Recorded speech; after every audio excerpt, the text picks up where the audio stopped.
So next amendment है आपका share capital and debenture chapter में, ठीक है। Now the fourth amendment is with respect to the DVR. Okay, you all know what is DVR, differential voting rights वाले share. इसमें होता क्या है कि आपको एक शेयर के ऊपर जो एक वोटिंग राइट मिलता था, इससे कुछ अलग वोटिंग राइट्स मिलेंगे। हो सकता है आपको एक शेयर के ऊपर 10 वोटिंग राइट भी मिले, उसके लिए आपको कुछ ज़्यादा पैसा मिले उसमें, लेकिन आपको डिविडेंड का राइट कम मिलेगा। कुछ ऐसे शेयर्स हुआ करते थे जो डीवीआर हुआ करते थे, ठीक है ना। अब उस डीवीआर को इश्यू करने के लिए बहुत सारी कंडीशंस हुआ करते थे, उन कंडीशन में अमेंडमेंट हुआ है। Okay, if you remember that हमने देखा था कि डीवीआर को इश्यू करने के लिए पहला कंडीशन ये हुआ करता था कि आपके डीवीआर कितने होने चाहिए, आपके डीवीआर कितने होने चाहिए। सो इफ यू सी कि आपका डीवीआर आपके पोस्ट डीवीआर इशू के total paid up share capital के 26% से ज्यादा नहीं होना चाहिए। ये पहला अमेंडमेंट था, ये पहला प्रोविजन था, लेकिन उसमें अमेंडमेंट करके 26% की जगह पे 74% डाला, यानी कि पहले 26% था, अब ये 74। लेकिन 74 किसका? Total voting power. कुछ समझ गया? पहले पेड अप शेयर कैपिटल हुआ करता था, अब ये क्या हो गया? टोटल वोटिंग पावर हो गया। यानी कि अभी आप गिनोगे तो टोटल शेयर कैपिटल पे नहीं, आप गिनोगे टोटल वोटिंग पावर। ओके, यानी कि आपके पोस्ट इश्यू कितने वोटिंग पावर है, वो voting power total voting power के 74% से ज्यादा नहीं होने चाहिए। किसके? डीवीआर के voting power 74% of total post issue of DVR से ज्यादा नहीं होने चाहिए, ठीक है ना। यानी कि पहले अगर मान लो मेरे 1000 शेयर्स हुआ करे, 1000 शेयर्स ऑफ ₹10 होने चाहिए थे, सो 10,000 पेड अप शेयर कैपिटल है मेरा, ठीक है ना। और मान लो मैं डीवीआर इशू करना चाहता हूँ, तो डीवीआर कितना इशू करना चाहता हूँ? फॉर एग्जांपल अगर मान लो मैं कुछ 100 रुपए के 100 शेयर इशू करना चाहता हूँ डीवीआर के, तो ये कितने हो जाएंगे? 1000। तो टोटल कितने हो गए? 11,000। तो अर्लियर प्रोविजन 26%, तो जिसका जितना भी 26% आता है, ओके, 2626 आ जाएगा अराउंड। तो 2626 से ज़्यादा नहीं होने चाहिए। मतलब ये मेरा जो डीवीआर इशू था वो क्या था? लीगल था, मतलब वो 2626 के अंदर था। Are getting my point? यानी कि अभी मैं डीवीआर कितने बढ़ा सकता हूँ? 1626 से बढ़ा सकता हूँ, लेकिन अभी मैं क्या करूँगा? इसको वोटिंग पावर पे गिनूंगा। किस पे गिनूंगा? वोटिंग पावर पे गिनूंगा। यानी कि मेरे जितने total post issue voting power हो जाएंगे, उससे ज़्यादा ये मेरे नहीं होने चाहिए, ठीक है ना।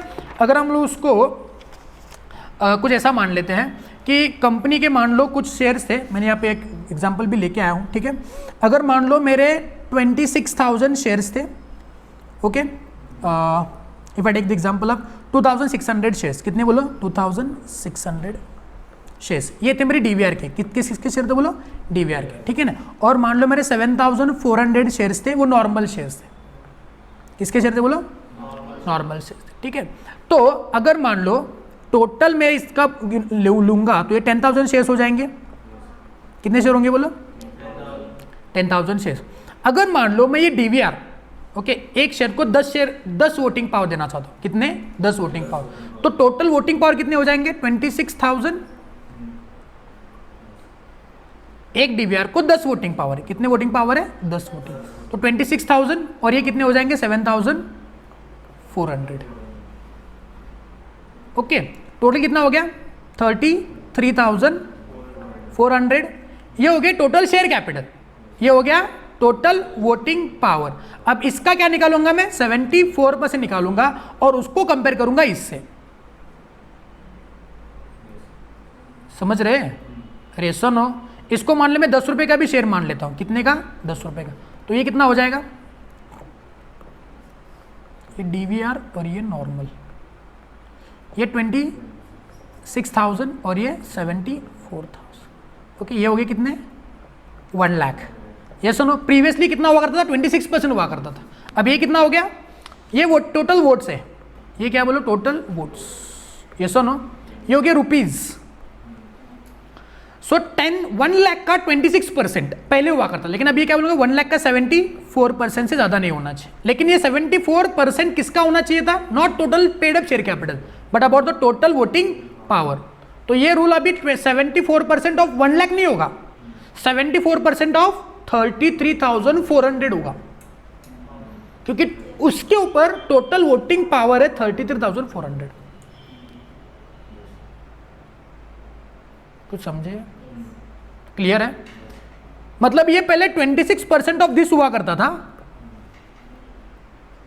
अब ये 74% ऑफ दिस वोटिंग पावर। मतलब 1 लाख का 26% निकालने के बजाय मैं 1 लाख रुपए के शेयर्स पे कितने वोटिंग पावर है पोस्ट इश्यू ऑफ डीवीआर, यानी कि डीवीआर के वोटिंग पावर, यानी कि एक शेयर को 10 वोटिंग पावर दिला ना मैंने, तो उसके total voting power plus normal shares के वोटिंग पावर, उसको ऐड करके जितने टोटल वोटिंग पावर है उसके 74% से कम होने चाहिए, यानी कि 74% तक होने चाहिए। ओके, अगर वो उससे ज्यादा हो रहे हैं तो फिर ये आप उसने वोटिंग पावर वाले डीवीआर इशू नहीं कर सकते। अब ये 74% ही क्यों? इस 74% से उन्होंने स्पेशल रेजोल्यूशन पास करने का पावर डीवीआर होल्डर को नहीं दिया, यानी कि टोटल वोटिंग पावर का अगर 74% से ज्यादा भी अगर डीवीआर होल्डर को मिलता है तो कंपनी के जो इंपॉर्टेंट डिसीजन मेकिंग है ना वो डीवीआर होल्डर के पास चले जाएंगे। हाँ, वो ऑर्डिनरी रेजोल्यूशन पास कर सकते हैं लेकिन स्पेशल रेजोल्यूशन पास नहीं कर सकते। कौन? DVR holder. इसीलिए वो 74% तक सीमित रखा हुआ है। Are you getting my point? Any doubt about it? No? So amendment क्या हुआ आपका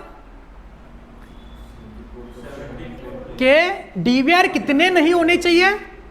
टोटल वोटिंग पावर जो कि पोस्ट इशू है, डीवीआर के वोटिंग पावर ऐड करके नॉर्मल शेयर्स के वोटिंग पावर में डीवीआर के वोटिंग पावर को ऐड करके टोटल वोटिंग पावर जितने हैं उसके 74% से ज्यादा आपके डीवीआर नहीं होने चाहिए। ओके, ये नया अमेंडमेंट है, ये वेरी इंपॉर्टेंट अमेंडमेंट है, ठीक है ना।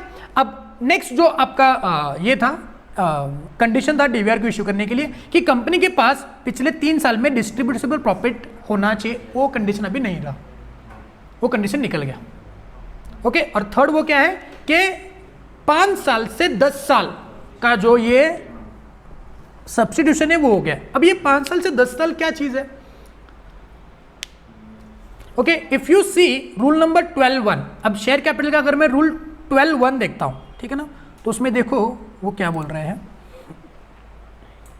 ये अभी डीवीआर का नहीं है, ठीक है ना, ये अलग है, ये ईसॉप का अमेंडमेंट है। ओके, यहां तक डीवीआर के अमेंडमेंट्स है, 2 डीवीआर के अमेंडमेंट्स है, जो 26% का 74% और 3 साल का ये क्या हो गया बोलो अमेंडमेंट हो गया, 3 साल का डिस्ट्रीब्यूटेबल प्रॉफिट जो